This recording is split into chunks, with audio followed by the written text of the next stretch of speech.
Hi guys, in this video I'm going to teach you how to convert an improper fraction into a mixed number. Now, what is an improper fraction and what is a mixed number? Let's start with that. So an improper fraction is any time you have a larger numerator than your denominator. Okay, so let's put a couple examples of improper fractions. How about 3 over 2? 3 is larger than 2, so that's an improper fraction. 10 over 3. 10 is larger than 3, so that's an improper fraction. How about 6 over 7? Well, the numerator is smaller than the denominator, so that's a proper fraction. That is not improper. Okay? So, how about 15 over 3? That's improper. How about 70 over 69?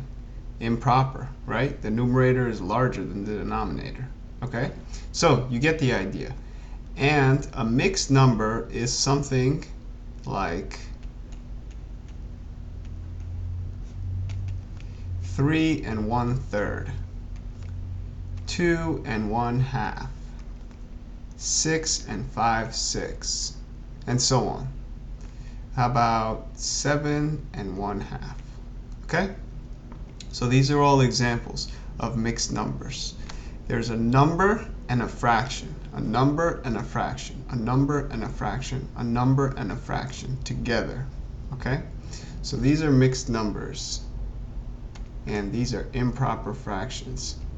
So let me label that.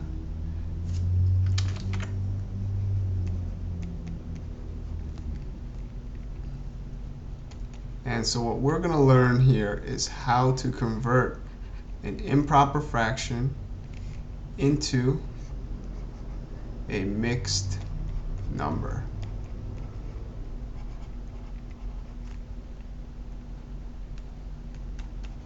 Okay? So, let's start with a few examples. Let's draw a little line here to separate this.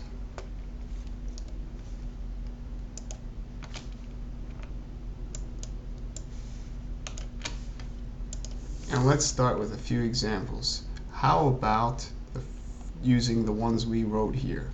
Okay, so 3 over 2. 3 over 2. What's another way of writing 3 over 2? We learned in an earlier video, actually the first video on fractions, that 3 over 2 can also be read as 3 divided by 2. And that's why I mentioned we don't usually say that, but it's good to recognize that when you write a fraction, you can read the fraction as numerator divided by the denominator. So we can write 3 over 2 as 3 divided by 2, which can be further written as in the old way that we divide. And here we can solve this fairly easily. 2 goes into 3 one time. 1 times 2 is 2.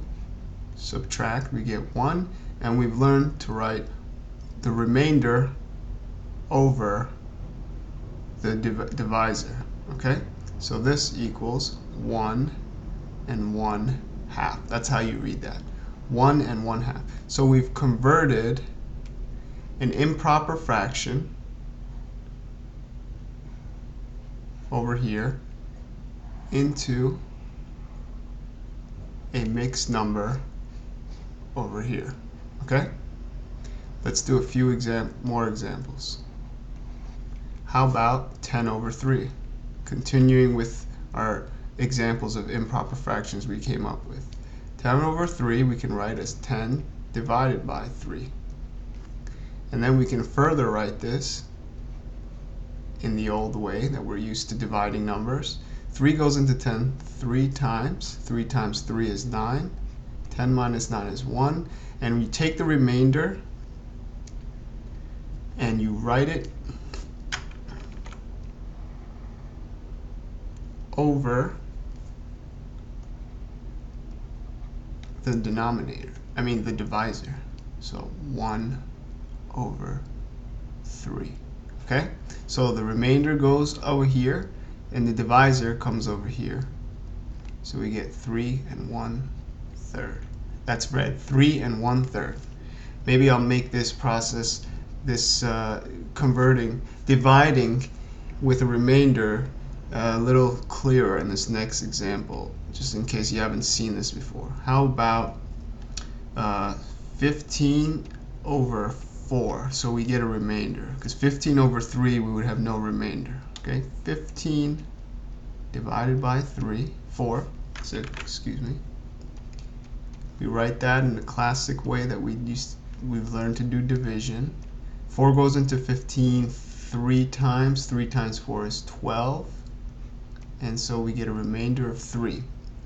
And so what we do at this point is we take the remainder and we put it in the numerator, okay?